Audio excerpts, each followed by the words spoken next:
सद्गुरु महाराज की जय।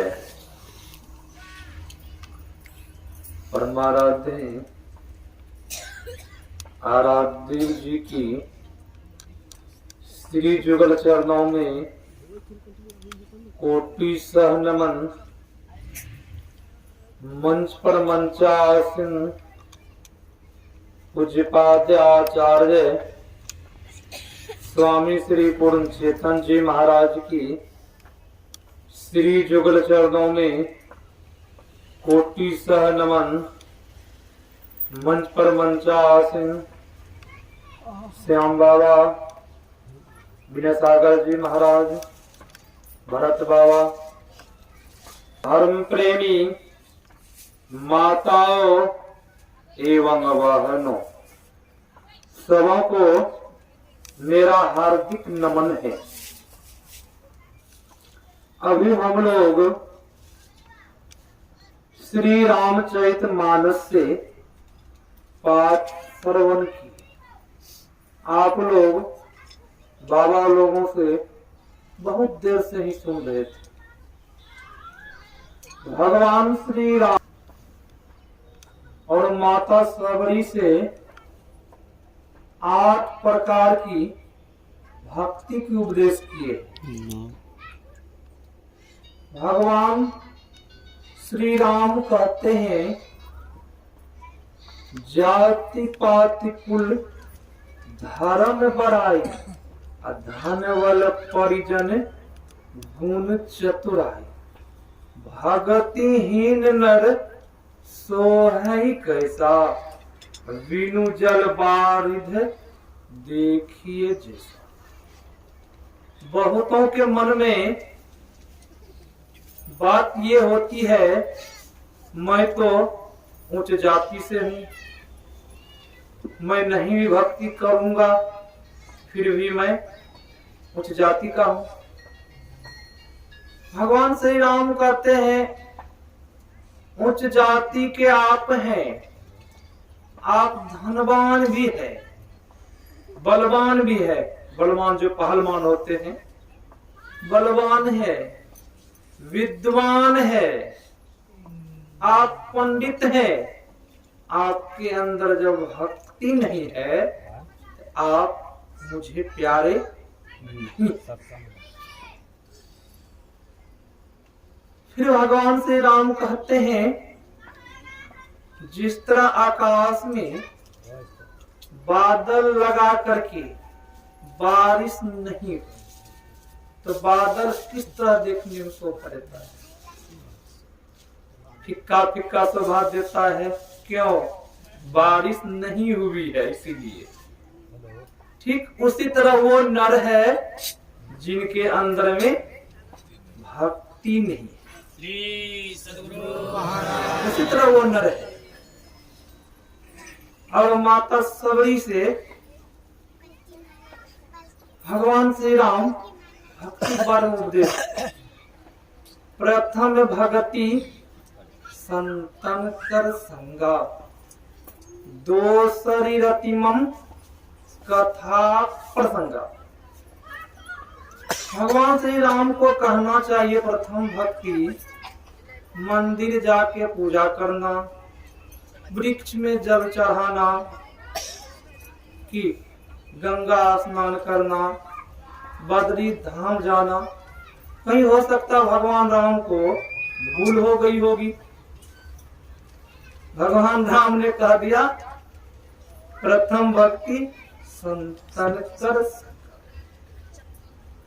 संत का जो संग करते हैं, उनके जो सानिध्य करते हैं, वह प्रथम भक्ति है। संग करना, जो जुक्ति जान लिए हैं, भजन भेद ले लिए हैं, उन्हीं को कहा गया है संग करना।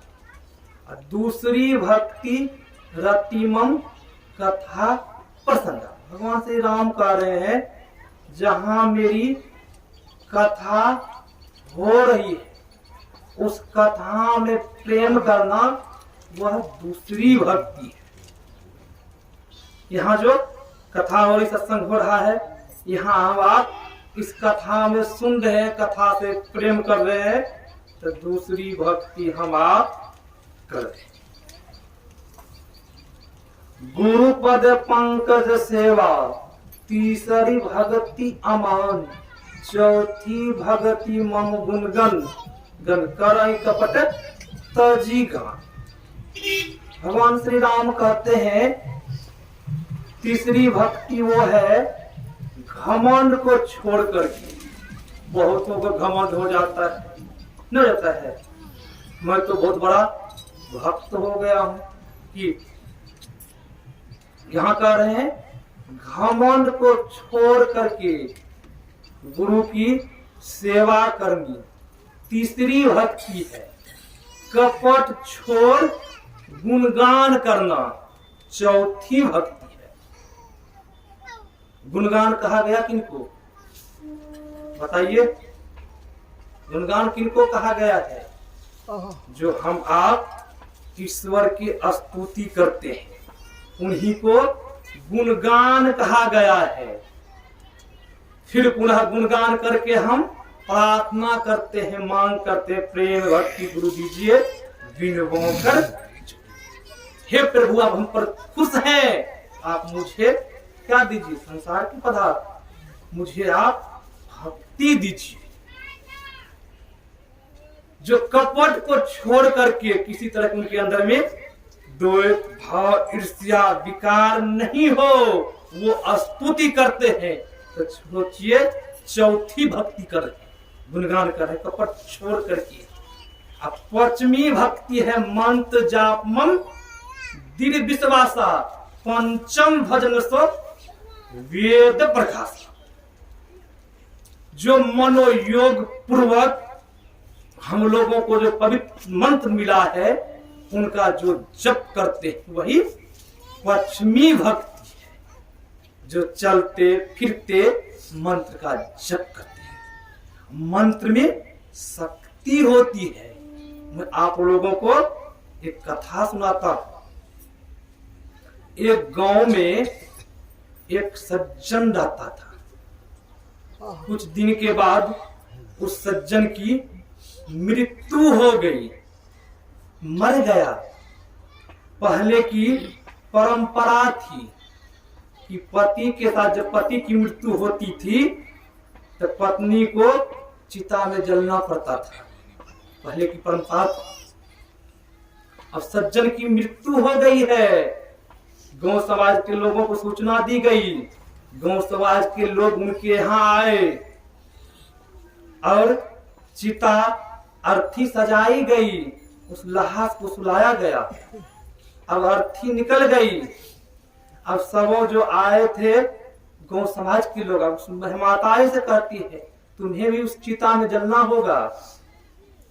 उस सज्जन को 2 पुत्र था। वह माताएं, उसी गांव में एक सेठ रहता था, उसी सेठ जी के यहाँ वह माताएं चली गई। उस सेठ जी से कहते हैं सेठ जी मुझे 2 पुत्र हैं, मेरा पति मर गया है, अर्थी निकल गई है, शमशान पहुंच गई अर्थी, मैं जलने के लिए जा रही हूँ, जलने के लिए मैं जाऊंगी, आप इस पुत्र को रख लीजिए, मुझ पर कृपा कीजिए। वह सेठ उस पुत्र को रख लिया। वह माताएं एक सूखी नारियल ले ली, नहा धोली, बाल खुला खुला बाल, एक सूखी नारियल ले ली और शमशान के तरफ चल दी। उसी रास्ते में गोस्वामी जी महाराज की कुटिया थी।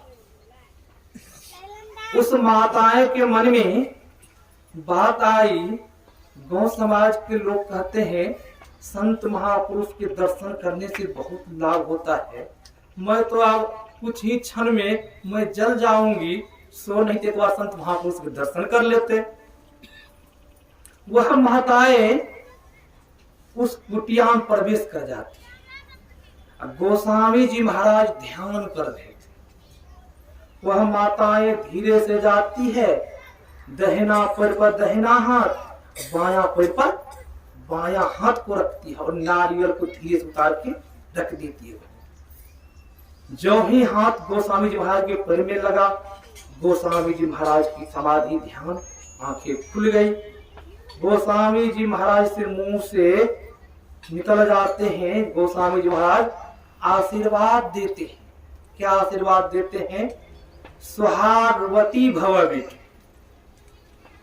आशीर्वाद क्या मिला प्रणाम करने पर? सुहागवती भव बेटी। अब उनके पुत्र, उनके पति तो शमशान में है।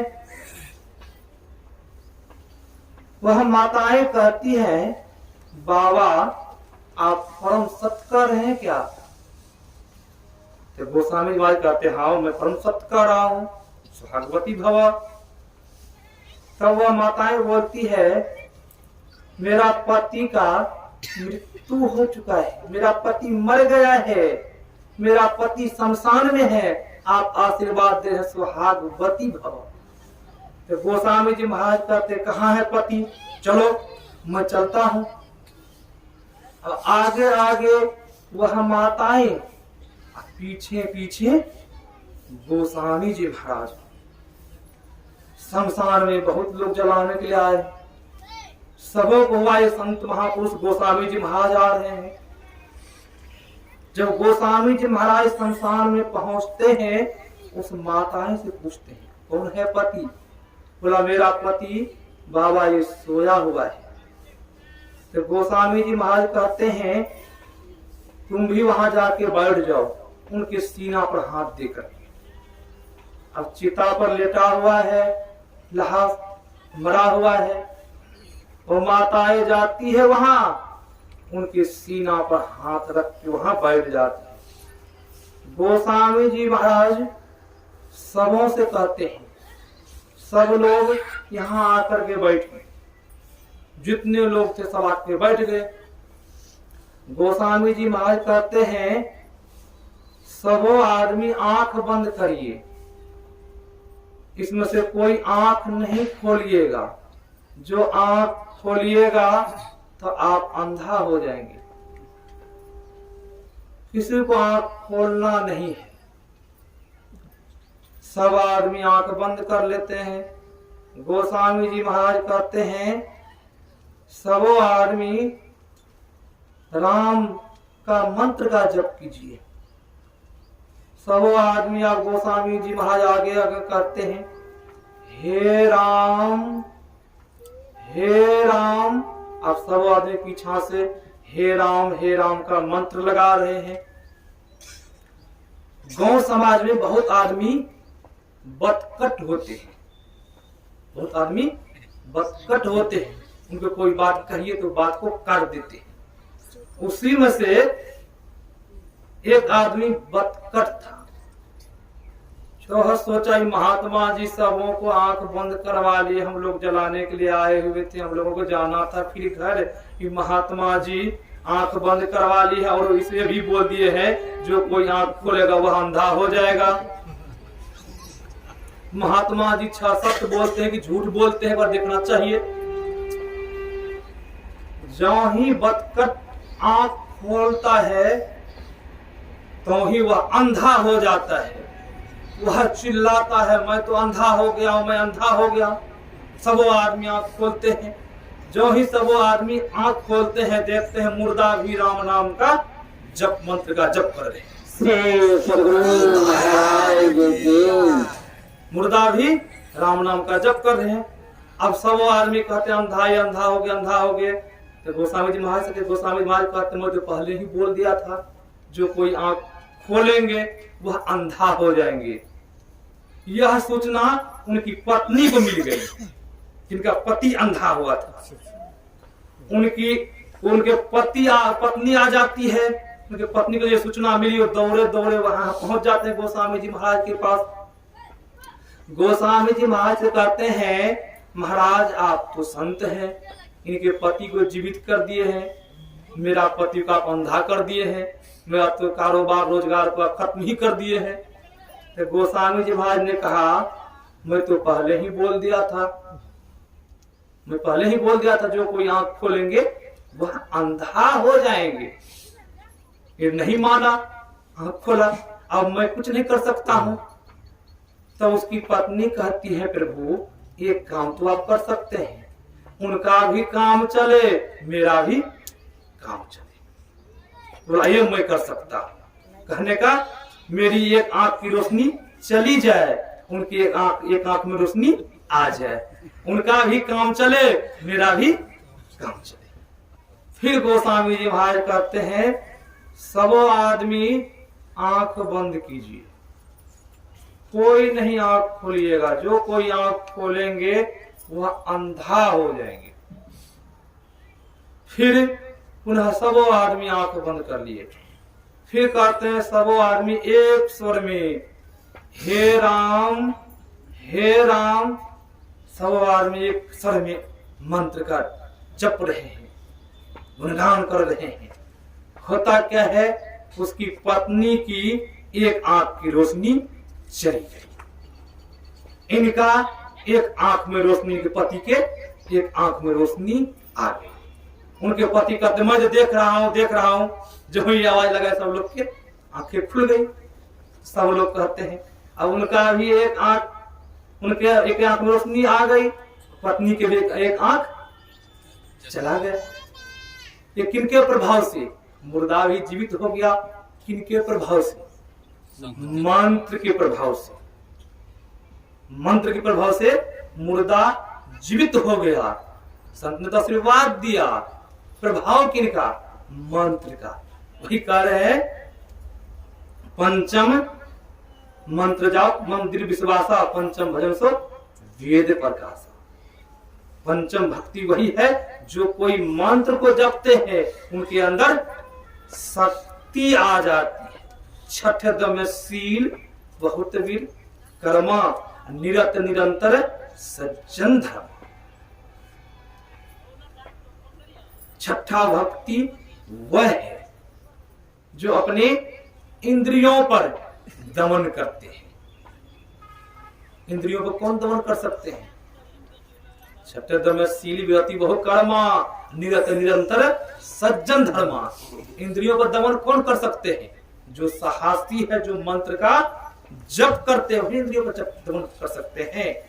इंद्रियों पर दमन करते हैं। और आपने ये भी सुना झूठ, चोरी, नशा, हिंसा, वे विचार जो पंच पाप को त्याग दिए हैं वही छठी भक्ति में परिपक्व है।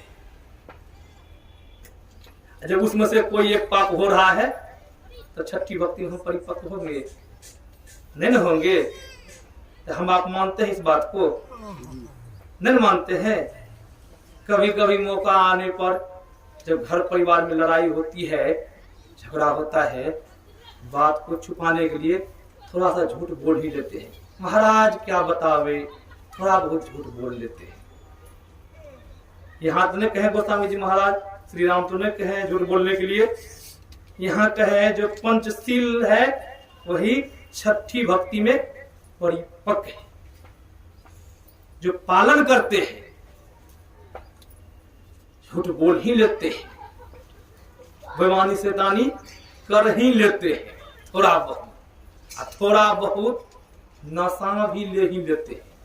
थोड़ा बहुत है तो सत्संगी, शराब नहीं पीते हैं, तमाकू खा लेते हैं, क्या उसमें नशा नहीं है?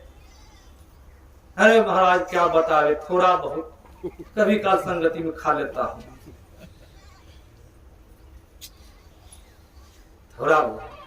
सातम समय मोही मैं जग देखा, मोते संत अधिक कर लेखा। ये सबड़ी मुझसे अधिक कर किनको मानना है? संत को मानना। श्री राम कह रहे मुझसे अधिक, जो कोई अपना आप में संतोष है। किसी कोई सामान दे, बहुत लोग देखते हैं संतुष्टि नहीं होती है, दे दीजिए धन उनको दे दीजिए, कपड़े दे दीजिए, वस्त्र दे दीजिए, उनको संतुष्टि नहीं होती है। और किसी को एक मकान बनाते जाते हैं, 2 महला 3 महला 5 महला बनते जाए उनको संतुष्टि नहीं हो रही है, तो वह आदमी सातवीं भक्ति में परिपक्व नहीं है। जो लाभ हो उसी में जो संतोष करते हैं वही क्या है, सप्तमी भक्ति है। इस तरह के जब भक्ति करेंगे हम, आठवीं भक्ति कुछ बाबा से सुन लीजिएगा कि तो सप्तमी भक्ति यहां तक है जो इस तरह का भजन करते हैं। तो भजन करने से होता क्या है, भक्ति करने से, भक्ति की शुरुआत कहां से होती है? भक्ति की शुरुआत सगुण से होती है और निर्गुण में खत्म हो जाती है। सगुण से शुरुआत होती है और निर्गुण में समा जाती है। सगुण भक्ति क्या है? सगुण भक्ति क्या है? जो अभी हम लोग सत्संग कर रहे हैं ये भी सगुण भक्ति है। गुरु महाराज जी के पान फूल चढ़ाते हैं, सब भी सगुण भक्ति है। मानस जप करते हैं, मानस ध्यान करते हैं, क्या है ये सब सगुण ही भक्ति है, सूक्ष्म सगुण है। मानस ध्यान करना, गुरु महाराज जी ग्रुप का ध्यान करना, दृष्टि यहाँ तक गुरु महाराज दृष्टि साधन तक ही सगुण सूक्ष्म सगुण बताए हैं। उनसे आगे जब प्रवेश करते हैं तब निर्गुण लोग समाधि, सब क्या है सगुण। सगुण भक्ति करने से आवागमन का चक्र लगा ही रहेगा, आवागमन से मुक्त नहीं होंगे। यही होगा सगुण भक्ति से। आपको जब गुरु महाराज जी से हम जुड़े हैं, सगुण भक्ति भजन कर रहे हैं, तो आप अन्य शरीर में नहीं जाएंगे। आपको क्या मिलेगा? तो मनुष्य का शरीर मिलेगा। पुनः भजन करेंगे, आपका संस्कार नहीं मिटेगा। आप जहां कहीं जाएंगे तो वही संस्कार लेकर के जाएंगे।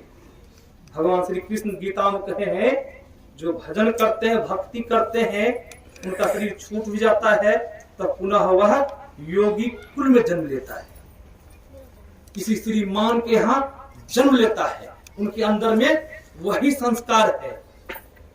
फिर पुनः वह ध्यान भजन करना शुरुआत करता है। ये सब संस्कार कहाँ मिलेगा? सत्संग में जाने से, भजन करने से, तब आप सुधरेंगे, आपको ज्ञान होगा। बिन सत्संग विवेक ने होगी। विवेक कहाँ? सत्संग में होता है। सार असार का ज्ञान होता है इसी सत्संग में, और कहीं हम चले जाएंगे तो वह ज्ञान नहीं होगा। लड्डू बाबू घंटी बजा रहे हैं कि